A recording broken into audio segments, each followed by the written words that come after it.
ಜಾತಿ ಜನಗಣತಿಯ ಜಟಾಪತಿ ಒಂದು ಕಡೆ ಅಲ್ಲ ಆದ್ರೆ ಜನಿವಾರದ ಒಂದು ಗಲಾಟೆಯೂ ಕೂಡ ಈಗ ಶುರುವಾಗಿದೆ ನೋಡಿ. ಹಿಜಾಬ್ ಓಕೆ, ಜನಿವಾರದ ಬಗ್ಗೆ ಯಾಕಿಷ್ಟು ಅನುಮಾನ? ಅನ್ಯಾಯಕ್ಕೆ ಒಳಗಾದ ವಿದ್ಯಾರ್ಥಿಗೆ ನ್ಯಾಯ ಸಿಗುತ್ತಾ? ರಾಜ್ಯಾದ್ಯಂತ ಸರ್ಕಾರದ ವಿರುದ್ಧ ಈಗ ಆಕ್ರೋಶ ಭುಗಿಲೆದ್ದಿದೆ. ಕರ್ನಾಟಕ ಪರೀಕ್ಷಾ ಪ್ರಾಧಿಕಾರದ ವಿರುದ್ಧ ಸಿಡಿಮಿಡಿಗೊಂಡಿದ್ದಾರೆ ಜನರು. ಇಂದು ಬ್ರಾಹ್ಮಣ ಸಮುದಾಯ ಬೃಹತ್ ಪ್ರತಿಭಟನೆ ಮಾಡೋದಕ್ಕೆ ಹೊರಟಿದೆ. ಜನಿವಾರ ವಿವಾದಕ್ಕೆ ತೇಪೆ ಹಚ್ಚಲು ಸರ್ಕಾರ ಕಸರತ್ತನ್ನು ಮಾಡ್ತಾ ಇದೆ. ಯಾರಿಗೆ ಎಕ್ಸಾಮ್ ಬರೀಲಿಕ್ಕೆ ಆಗಿಲ್ಲ ಆ ವಿದ್ಯಾರ್ಥಿಗೆ ಜನಿವಾರದ ಕಾರಣದಿಂದ ಆತ ಎಕ್ಸಾಮ್ ಬರಲಿಲ್ಲ, ಆತನಿಗೆ ಮರುಪರೀಕ್ಷೆಯನ್ನ ಮಾಡ್ತೀವಿ ಅಂತ ಹೇಳಿ ಎಲ್ಲ ಹೇಳಿದ್ದಾರೆ. ಆದ್ರೆ ಇದು ಯಾಕೆ ಮಾಡಬೇಕಾಗಿತ್ತು ಅನ್ನೋದು, ಜನಿವಾರ ವಿಚಾರ ಇಟ್ಕೊಂಡು ನೀವು ಆತನಿಗೆ ಯಾಕೆ ಎಕ್ಸಾಮ್ ಬರೀಲಿಕ್ಕೆ ಬಿಡ್ಲಿಲ್ಲ? ಹಿಜಾಬ್ ಹಾಕಿ ಎಕ್ಸಾಮ್ ಬರೀಲಿಕ್ಕೆ ಬಿಡ್ತೀರಿ, ಜನಿವಾರ ಹಾಕ್ಲಿ ಎಕ್ಸಾಮ್ ಬರಲಿಕ್ಕೆ ಯಾಕೆ ಬಿಡ್ಲಿಲ್ಲ? ಮತ್ತೆ ಆತನ ಇನ್ನೊಂದು ಪ್ರಕರಣ, ಶಿವಮೊಗ್ಗದಲ್ಲಿ ಜನಿವಾರ ಹಾಕಿದ್ದಾರೆ, ಆ ಜನಿವಾರವನ್ನು ಕಟ್ ಮಾಡಿ ಎಕ್ಸಾಮ್ ಹಾಲ್ ಒಳಗೆ ಕಳಿಸಿದ್ರಿ. ಇದೆಲ್ಲವೂ ಈಗ ಜನರನ್ನ ಕೆರಳಿಸಿದೆ. ಅದೊಂದು ಕಾಲ ಇತ್ತು, ನಮ್ಮ ದೇಶದಲ್ಲಿ ತುಗುಲಕ್ ಅನ್ನೋ ಮೂರ್ಖ ಅರಸ ಆಳ್ವಿಕೆ ಮಾಡ್ತಾ ಇದ್ದ. ಈಗೊಂದು ಕಾಲ ಬಂದಿದೆ, ತುಗುಲಕ್ ರೀತಿಯ ಅಧಿಕಾರಿಗಳು ಬ್ರಾಹ್ಮಣ ವಿದ್ಯಾರ್ಥಿಗಳನ್ನ ಟಾರ್ಗೆಟ್ ಮಾಡಿಕೊಂಡು ಅವರ ಜೀವನವನ್ನೇ ಬರ್ಬಾದ್ ಮಾಡಲು ಯತ್ನಿಸ್ತಾ ಇದ್ದಾರೆ. ಈ ಕುರಿತಾಗಿ ಒಂದು ಡಿಟೇಲ್ ವರದಿ ಇಲ್ಲಿದೆ ನೋಡಿ.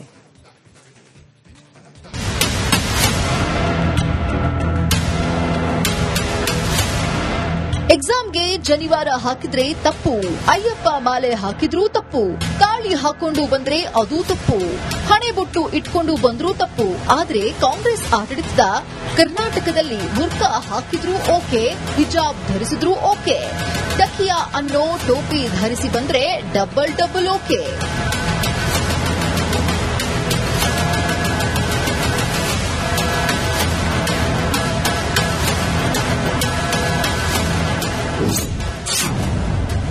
ಪರೀಕ್ಷೆಗೆ ಜನಿವಾರ ಧರಿಸಿ ಬರಬಾರದಂತೆ.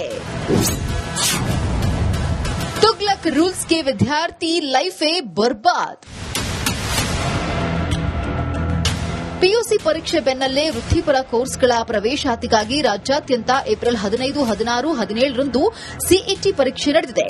ಕೊನೆಯ ದಿನವಾದ ಮೊನ್ನೆ ಶಿವಮೊಗ್ಗ ಮತ್ತು ಬೀದರ್ನಲ್ಲಿ ಪರೀಕ್ಷಾರ್ಥಿಗಳ ತಪಾಸಣೆ ವೇಳೆ ಜನಿವಾರ ತೆಗೆದುಹಾಕುವಂತೆ ಸೂಚಿಸಿರುವುದು ಭಾರೀ ವಿವಾದಕ್ಕೆ ಕಾರಣವಾಗಿದೆ.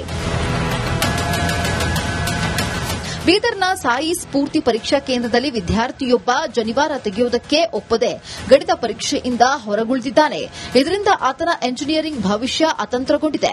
ಜನಿವಾರಕ್ಕೋಸ್ಕರ ಒಂದ್ ಮ್ಯಾಥ್ಸ್ ಎಕ್ಸಾಮ್ ಬರೀಲಿಕ್ಕೆ ಕೊಟ್ಟಿಲ್ರಿ ಸರ್.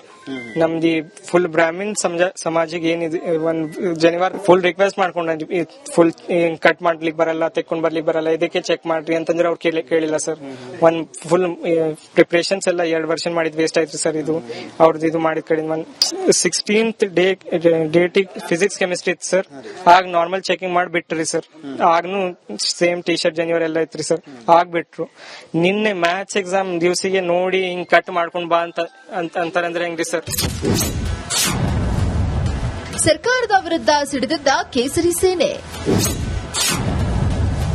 ಕಠಿಣ ಕ್ರಮ ಕೈಗೊಳ್ಳುತ್ತಂತೆ ಕಾಂಗ್ರೆಸ್ ಸರ್ಕಾರ. ಇದು ರಾಜ್ಯದಲ್ಲಿರುವಂತ ಬ್ರಾಹ್ಮಣ ಸಮುದಾಯಕ್ಕೆ ಸಿದ್ದರಾಮಯ್ಯನವರ ಸರ್ಕಾರ ಮಾಡದಂತ ಅವಮಾನ. ಸಿದ್ದರಾಮಯ್ಯನಲ್ಲ ಕ್ಯಾಬಿನೆಟ್ ಅಲ್ಲಿರುವಂತ ಮಂತ್ರಿಗಳು, ಬ್ರಾಹ್ಮಣ ಮಂತ್ರಿಗಳು, ಇದರ ಬಗ್ಗೆ ರಿಯಾಕ್ಷನ್ ಇದುವರೆಗೂ ಯಾರು ಮಾಡಿಲ್ಲ. ಹಿಂದೂ ಸಂಪ್ರದಾಯ ಪ್ರಕಾರ ಶತ್ರುಗಳೆಲ್ಲರಿಗೂ ಜನಿವಾರನ ಹಾಕುವಂತದ್ದು, ಯಾವುದೇ ಜಾತಿ ವ್ಯಕ್ತಿಗಳಾಗಿರ್ಬೋದು ಜನಿವಾರಗಳು ಹಾಕುವಂತ ನಮ್ಮ ಹಿಂದೂ ಸಂಪ್ರದಾಯದ ಪ್ರಕಾರ. ಇವತ್ತು ಹಿಂದೂ ಸಂಪ್ರದಾಯವನ್ನೇ ಎಲ್ಲೋ ಒಂದು ಕಡೆ ಇವತ್ತು ಸರ್ಕಾರ ಅನ್ನಂಥದ್ದು ಎಲ್ಲರ ಪರವಾಗಿ ಕೂಡ ಇರಬೇಕಾಗುತ್ತೆ. ಅಲ್ಲಿ ಹಿಂದೂ ಆಗಿರ್ಬೋದು, ಮುಸಲ್ಮಾನರಾಗಿರ್ಬೋದು, ಕ್ರೈಸ್ತರಾಗಿರ್ಬೋದು, ಜೈನರಾಗಿರ್ಬೋದು, ಬುದ್ಧರಾಗಿರ್ಬೋದು, ಎಲ್ಲರ ಪರವಾಗಿ ಇರಬೇಕಾಗ್ತದೆ. ಇತ್ತೀಚೆಗೆ ನೋಡ್ತಾ ಇದ್ರೆ ಅವ್ರು ಏನಂದ್ರೆ ಅವ್ರ ಮಿತಿ ಮೀರ್ತಾ ಇದೆ. ಸಿದ್ದರಾಮಯ್ಯನವರಂತ 1000 ಜನ ಬಂದ್ರು. ಕಾಂಗ್ರೆಸ್ ಪಾರ್ಟಿ ಈಗೊಮ್ಮೆ ಬಾಬಾ ಸಾಹೇಬ್ ಅಂಬೇಡ್ಕರ್ ಹೇಳಿದಂತೆ ಸರ್ವನಾಶವಾಗುತ್ತೆ ಅಂತ ಕಾಂಗ್ರೆಸ್ ಪಾರ್ಟಿಗೆ ಏನು ಎಚ್ಚರಿಕೆ ಕೊಟ್ಟಿದ್ರು, ಕಾಂಗ್ರೆಸ್ ಪಾರ್ಟಿ ಹಾಗೆ ಸರ್ವನಾಶವಾಗಿ ಇನ್ನೊಮ್ಮೆ ಹುಟ್ಟಿ ಬಂದರೂ ಕೂಡ ಈ ನಾಡಿನಲ್ಲಿ ಈ ತರದ ಸಾಮರಸ್ಯವನ್ನ ಕದರುವಂತ ಸಾಧ್ಯತೆ ಇಲ್ಲವೇ ಇಲ್ಲ. ವಂಚಿತ ವಿದ್ಯಾರ್ಥಿಗೆ ರ್ಯಾಂಕಿಂಗ್ ಕೊಡಲು ವ್ಯವಸ್ಥೆ. ವಿದ್ಯಾರ್ಥಿಗೆ ಮ್ಯಾಥ್ಸ್ ಪರೀಕ್ಷೆ ಬರೆದಿಲ್ದಿರೋದ್ರಿಂದ ಅವನಿಗೆ ಇಂಜಿನಿಯರಿಂಗ್ ರ್ಯಾಂಕ್ ಕೊಡುವಂತದ್ದಕ್ಕೆ ಇರುವಂತ ನಿಯಮಗಳಲ್ಲಿ ಈಗ ಅವಕಾಶ ಇರಲ್ಲ. ಆದ್ರೆ ತಪ್ಪು ನಮ್ಮ ಕಡೆಯಿಂದ ಆಗಿರುವಂತದ್ದು ಸಾಬೀತಾದ್ರೆ, ಅಂದ್ರೆ ಜಿಲ್ಲಾಧಿಕಾರಿಗಳ ರಿಪೋರ್ಟ್ ಕೊಟ್ಟಾದ್ಮೇಲೆ ನಮ್ಮ ಉನ್ನತ ಶಿಕ್ಷಣ ಸಚಿವರು ಹೇಳಿದ್ದಾರೆ, ಯಾವುದೇ ಕಾರಣಕ್ಕೆ ವಿದ್ಯಾರ್ಥಿಗೆ ನಾವು ಅನ್ಯಾಯ ಆಗೋದಕ್ಕೆ ಬಿಡಬಾರದು. ತಕ್ಷಣ ನೀವು ಡಿಸಿ ಇಂದ ವರದಿ ತರಿಸ್ಕೊಂಡು ನಮ್ಮ ಬೋರ್ಡ್ ಅಲ್ಲಿ ಪ್ಲೇಸ್ ಮಾಡಿ ಆ ವಿದ್ಯಾರ್ಥಿಗೆ ಯಾವ ರೀತಿ ನಾವು ನ್ಯಾಯ ದೊರಕಿಸ್ಕೊಡ್ಬೇಕು ಅದ್ರ ಬಗ್ಗೆ ನಾವು ತೀರ್ಮಾನ ಮಾಡೋಣ ಅಂತ ಹೇಳಿದ್ದಾರೆ. ಡಿಸಿ ವರದಿ ವೇಟ್ ಮಾಡ್ತಾ ಇದ್ದೀವಿ. ಮಾಧ್ಯಮದ ಮೂಲಕ ನಾವೇನ್ ನೋಡ್ತಾ ಇದೀವಿ, ಈ ತರ ಯಾವುದೇ ತರದ ನಿರ್ದೇಶನ ಯಾವುದೇ ಡಿಪಾರ್ಟ್ಮೆಂಟ್ ಅವರು ಕೂಡ ಕೊಡ್ತಕ್ಕಂಥದ್ದು ಅಧಿಕಾರನೂ ಇಲ್ಲ, ಆ ತರ ಮಾಡೋದಕ್ಕೂ ಕೂಡ ಅವಕಾಶಗಳು ಕಾನೂನಲ್ಲಿಲ್ಲ ನನ್ಗೆ ಗೊತ್ತಿರೋ ಪ್ರಕಾರ. ಈ ತರ ಏನಾದ್ರು ನಡೆದಿದ್ರೆ ನಾನು ನನ್ನ ಡಿಪಾರ್ಟ್ಮೆಂಟ್ ಇಲ್ಲ ಅಂದ್ರೂ ಕೂಡ ನಾನು ಕನ್ಸರ್ನ್ ಡಿಪಾರ್ಟ್ಮೆಂಟ್ ಅವ್ರಿಗೆ ಮಾತಾಡಿ ಆಮೇಲೆ ನನ್ನ ಜಿಲ್ಲೆಯಲ್ಲೂ ಕೂಡ ಆಗಿರೋದ್ರಿಂದ ಅದನ್ನ ಅವ್ರ ವಿರುದ್ಧ ಕಠಿಣವಾಗಿರ್ತಕ್ಕಂಥ ಆಕ್ಷನ್ ತಗೊಳ್ತಕ್ಕಂಥದ್ದನ್ನ ನಾನು ಇಮಿಡಿಯೇಟ್ ಆಗಿ ಹೇಳ್ತಕ್ಕಂಥದ್ದು ಮಾಡ್ತೀನಿ. ಯಾಕಂದ್ರೆ this is not allowed. Republic Kannada ವರದಿ ಬೆನ್ನಲ್ಲೇ ಎಚ್ಚೆತ್ತ ಸಚಿವರು. ರಿಪಬ್ಲಿಕ್ ಕನ್ನಡಕ್ಕೆ ವಿದ್ಯಾರ್ಥಿ ಪೋಷಕರು ಧನ್ಯವಾದ. ಇನ್ನು ಉದ್ದಟತನದ ಅಧಿಕಾರಿಗಳು ಮಾಡಿದ ಎಡವಟ್ಟನ್ನ ನಿಮ್ಮ ರಿಪಬ್ಲಿಕ್ ಕನ್ನಡ ನಿರಂತರ ವರದಿ ಮಾಡಿದ ಬೆನ್ನಲ್ಲೇ ಜಿಲ್ಲಾ ಉಸ್ತುವಾರಿ ಸಚಿವ ಈಶ್ವರ್ ಖಂಡ್ರೆ ಡಿಸಿ ಶಿಲ್ಪಾ ಶರ್ಮಾಗೆ ಘಟನೆ ಬಗ್ಗೆ ವಿಸ್ತೃತ ತನಿಖೆ ವರದಿ ನೀಡುವುದಕ್ಕೆ ಸೂಚನೆ ನೀಡಿದ್ದಾರೆ. ಅತ್ತ ರಿಪಬ್ಲಿಕ್ ಕನ್ನಡ ವಿದ್ಯಾರ್ಥಿ ಪರ ನಿಂತಿದ್ದಕ್ಕೆ ಪೋಷಕರು ಧನ್ಯವಾದ ತಿಳಿಸಿದರು. ನಿಮಗೆಲ್ಲ ನಿಮ್ ಕನ್ನಡ ರಿಪಬ್ಲಿಕ್ ಅವರಿಗೆ ಬಹಳ ಧನ್ಯವಾದ ರೀ. ನಿಮ್ಲಿಂದೆ ನಮಗ ನ್ಯಾಯ ಸಿಕ್ಕಂಗ ಆಯ್ತು. ಈಗ ಅವ್ರು ರಿಸಲ್ಟ್ ಕೊಡ್ತಾ ಅಂದಾರ, ನಮಗ ಅದ್ರ ಸಲುವಾಗಿ ನಿಮ್ದು ಧನ್ಯವಾದಗಳು ಅಂತ ಹೇಳ್ತೇವ್ರಿ ಸರ್. ಮುಂಜಾತ್ ಹಿಡಿದು ನಮ್ ಸರಿ ನಿಂತು ನೀವು ಬಹಳ ಹೋರಾಟ ಮಾಡಿರಿ, ಅದಕ್ಕೆ ಬಹಳ ಧನ್ಯವಾದಗಳು ಸರ್. ಜನಿವಾರ ತೆಗೆಸಿ ಪರೀಕ್ಷೆ ಬರೆಸಬೇಕು ಅನ್ನೋ ನಿಯಮವೇ ಇಲ್ಲ. ಆದರೆ ಅದ್ಯಾವೋನು ಅಧಿಕಾರಿಯ ಮೂರ್ಖತನದಿಂದ ಇಷ್ಟು ದೊಡ್ಡ ಅನಾಹುತ ಸೃಷ್ಟಿಯಾಗಿದೆ. ಆದ್ದರಿಂದ ಆತನ ವಿರುದ್ಧ ಕಠಿಣ ಕ್ರಮ ಆಗಲೇಬೇಕಿದೆ. ರಿಪಬ್ಲಿಕ್ ಕನ್ನಡ ಜಾತಿ ಜನಗಣತಿಯ ಜಟಾಪತಿ ಒಂದು ಕಡೆಯಲ್ಲಾದ್ರೆ ಜನಿವಾರದ ಒಂದು ಗಲಾಟೆಯೂ ಕೂಡ ಈಗ ಶುರುವಾಗಿದೆ ನೋಡಿ. ಹಿಜಾಬುವಕ್ಕೆ ಜನಿವಾರದ ಬಗ್ಗೆ ಯಾಕಿಷ್ಟು ಅನುಮಾನ? ಅನ್ಯಾಯಕ್ಕೆ ಒಳಗಾದ ವಿದ್ಯಾರ್ಥಿಗೆ ನ್ಯಾಯ ಸಿಗುತ್ತಾ? ರಾಜ್ಯಾದ್ಯಂತ ಸರ್ಕಾರದ ವಿರುದ್ಧ ಈಗ ಆಕ್ರೋಶ ಭುಗಿಲೆದ್ದಿದೆ. ಕರ್ನಾಟಕ ಪರೀಕ್ಷಾ ಪ್ರಾಧಿಕಾರದ ವಿರುದ್ಧ ಸಿಡಿಮಿಡಿಗೊಂಡಿದ್ದಾರೆ ಜನರು. ಇಂದು ಬ್ರಾಹ್ಮಣ ಸಮುದಾಯ ಬೃಹತ್ ಪ್ರತಿಭಟನೆ ಮಾಡೋದಕ್ಕೆ ಹೊರಟಿದೆ. ಜನಿವಾರ ವಿವಾದಕ್ಕೆ ತೇಪೆ ಹಚ್ಚಲು ಸರ್ಕಾರ ಕಸರತ್ತನ್ನು ಮಾಡ್ತಾ ಇದೆ. ಯಾರಿಗೆ ಎಕ್ಸಾಮ್ ಬರೀಲಿಕ್ಕೆ ಆಗಿಲ್ಲ ಆ ವಿದ್ಯಾರ್ಥಿಗೆ ಜನಿವಾರದ ಕಾರಣದಿಂದ ಆತ ಎಕ್ಸಾಮ್ ಬರೀಲಿಲ್ಲ, ಆತನಿಗೆ ಮರುಪರೀಕ್ಷೆಯನ್ನ ಮಾಡ್ತೀವಿ ಅಂತ ಹೇಳಿ ಎಲ್ಲ ಹೇಳಿದ್ದಾರೆ. ಆದ್ರೆ ಇದು ಯಾಕೆ ಮಾಡಬೇಕಾಗಿತ್ತು ಅನ್ನೋದು, ಜನಿವಾರ ವಿಚಾರ ಇಟ್ಕೊಂಡು ನೀವು ಆತನಿಗೆ ಯಾಕೆ ಎಕ್ಸಾಮ್ ಬರೀಲಿಕ್ಕೆ ಬಿಡ್ಲಿಲ್ಲ? ಹಿಜಾಬ್ ಹಾಕಿ ಎಕ್ಸಾಮ್ ಬರೀಲಿಕ್ಕೆ ಬಿಡ್ತೀರಿ, ಜನಿವಾರ ಹಾಕ್ಲಿ ಎಕ್ಸಾಮ್ ಬರೀಲಿಕ್ಕೆ ಯಾಕೆ ಬಿಡ್ಲಿಲ್ಲ? ಮತ್ತೆ ಆತನ ಇನ್ನೊಂದು ಪ್ರಕರಣ ಶಿವಮೊಗ್ಗದಲ್ಲಿ ಜನಿವಾರ ಹಾಕಿದ್ದಾರೆ, ಆ ಜನಿವಾರವನ್ನು ಕಟ್ ಮಾಡಿ ಎಕ್ಸಾಮ್ ಹಾಲ್ ಒಳಗೆ ಕಳಿಸಿದ್ರಿ. ಇದೆಲ್ಲವೂ ಈಗ ಜನರನ್ನ ಕೆರಳಿಸಿದೆ. ಅದೊಂದು ಕಾಲ ಇತ್ತು, ನಮ್ಮ ದೇಶದಲ್ಲಿ ತುಗುಲಕ್ ಅನ್ನೋ ಮೂರ್ಖ ಅರಸ ಆಳ್ವಿಕೆ ಮಾಡ್ತಾ ಇದ್ದ. ಈಗೊಂದು ಕಾಲ ಬಂದಿದೆ, ತುಗುಲಕ್ ರೀತಿಯ ಅಧಿಕಾರಿಗಳು ಬ್ರಾಹ್ಮಣ ವಿದ್ಯಾರ್ಥಿಗಳನ್ನ ಟಾರ್ಗೆಟ್ ಮಾಡಿಕೊಂಡು ಅವರ ಜೀವನವನ್ನೇ ಬರ್ಬಾದ್ ಮಾಡಲು ಯತ್ನಿಸ್ತಾ ಇದ್ದಾರೆ. ಈ ಕುರಿತಾಗಿ ಒಂದು ಡಿಟೇಲ್ ವರದಿ ಇಲ್ಲಿದೆ ನೋಡಿ.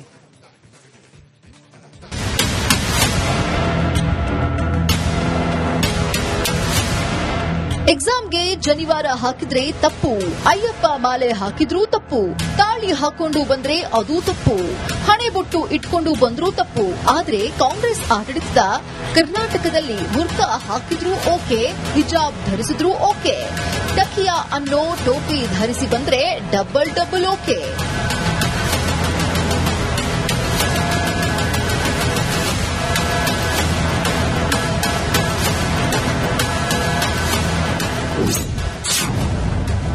ಪರೀಕ್ಷೆಗೆ ಜನಿವಾರ ಧರಿಸಿ ಬರಬಾರದಂತೆ. ತುಗ್ಲಕ್ ರೂಲ್ಸ್ಗೆ ವಿದ್ಯಾರ್ಥಿ ಲೈಫೇ ಬರ್ಬಾದ್. ಪಿಯುಸಿ ಪರೀಕ್ಷೆ ಬೆನ್ನಲ್ಲೇ ವೃತ್ತಿಪರ ಕೋರ್ಸ್ಗಳ ಪ್ರವೇಶಾತಿಗಾಗಿ ರಾಜ್ಯಾದ್ಯಂತ ಏಪ್ರಿಲ್ 15, 16, 17ರಂದು ಸಿಇಟಿ ಪರೀಕ್ಷೆ ನಡೆದಿದೆ. ಕೊನೆಯ ದಿನವಾದ ಮೊನ್ನೆ ಶಿವಮೊಗ್ಗ ಮತ್ತು ಬೀದರ್ನಲ್ಲಿ ಪರೀಕ್ಷಾರ್ಥಿಗಳ ತಪಾಸಣೆ ವೇಳೆ ಜನಿವಾರ ತೆಗೆದುಹಾಕುವಂತೆ ಸೂಚಿಸಿರುವುದು ಭಾರೀ ವಿವಾದಕ್ಕೆ ಕಾರಣವಾಗಿದೆ. ಬೀದರ್ನ ಸಾಯಿ ಸ್ಫೂರ್ತಿ ಪರೀಕ್ಷಾ ಕೇಂದ್ರದಲ್ಲಿ ವಿದ್ಯಾರ್ಥಿಯೊಬ್ಬ ಜನಿವಾರ ತೆಗೆಯುವುದಕ್ಕೆ ಒಪ್ಪದೆ ಗಣಿತ ಪರೀಕ್ಷೆಯಿಂದ ಹೊರಗುಳಿದಿದ್ದಾನೆ. ಇದರಿಂದ ಆತನ ಎಂಜಿನಿಯರಿಂಗ್ ಭವಿಷ್ಯ ಅತಂತ್ರಗೊಂಡಿದೆ. ಜನಿವಾರಕ್ಕೋಸ್ಕರ ಒಂದ್ ಮ್ಯಾಥ್ಸ್ ಎಕ್ಸಾಮ್ ಬರೀಲಿಕ್ಕೆ ಕೊಟ್ಟಿಲ್ರಿ ಸರ್. ನಮ್ದು ಫುಲ್ ಬ್ರಾಹ್ಮಿನ್ ಸಮಾಜಿಗೆ ಏನಿದೆ ಒಂದ್ ಜನಿವಾರ ಫುಲ್ ರಿಕ್ವೆಸ್ಟ್ ಮಾಡ್ಕೊಂಡ್ರಿ, ಫುಲ್ ಕಟ್ ಮಾಡ್ಲಿಕ್ಕೆ ಬರಲ್ಲ, ತೆಕ್ಕೊಂಡ್ ಬರ್ಲಿಕ್ಕೆ ಬರಲ್ಲ, ಇದಕ್ಕೆ ಚೆಕ್ ಮಾಡ್ರಿ ಅಂತಂದ್ರೆ ಅವ್ರು ಕೇಳಿಲ್ಲ ಸರ್. ಒಂದ್ ಫುಲ್ ಪ್ರಿಪರೇಷನ್ಸ್ ಎಲ್ಲ 2 ವರ್ಷ ಮಾಡಿದ್ ವೇಸ್ಟ್ ಆಯ್ತು ಸರ್. ಇದು ಅವ್ರದ್ದು ಇದು ಮಾಡಿದ ಕಡೆ 16th ಡೇಟ್ ಫಿಸಿಕ್ಸ್ ಕೆಮಿಸ್ಟ್ರಿ ಇತ್ತು ಸರ್. ಆಗ ನಾರ್ಮಲ್ ಚೆಕಿಂಗ್ ಮಾಡಿ ಬಿಟ್ರಿ ಸರ್. ಆಗ್ನು ಸೇಮ್ ಟಿ ಶರ್ಟ್ ಜನಿವಾರ ಎಲ್ಲ ಇತ್ರಿ ಸರ್, ಆಗ್ಬಿಟ್ರು. ನಿನ್ನೆ ಮ್ಯಾಥ್ಸ್ ಎಕ್ಸಾಮ್ ದಿವಸಿಗೆ ನೋಡಿ ಹಿಂಗ್ ಕಟ್ ಮಾಡ್ಕೊಂಡ್ ಬಾ ಅಂತಾರಂದ್ರೆ ಹೆಂಗ್ರಿ ಸರ್? ಸರ್ಕಾರದ ವಿರುದ್ಧ ಸಿಡಿದಿದ್ದ ಕೇಸರಿ ಸೇನೆ. ಕಠಿಣ ಕ್ರಮ ಕೈಗೊಳ್ಳುತ್ತಂತೆ ಕಾಂಗ್ರೆಸ್ ಸರ್ಕಾರ.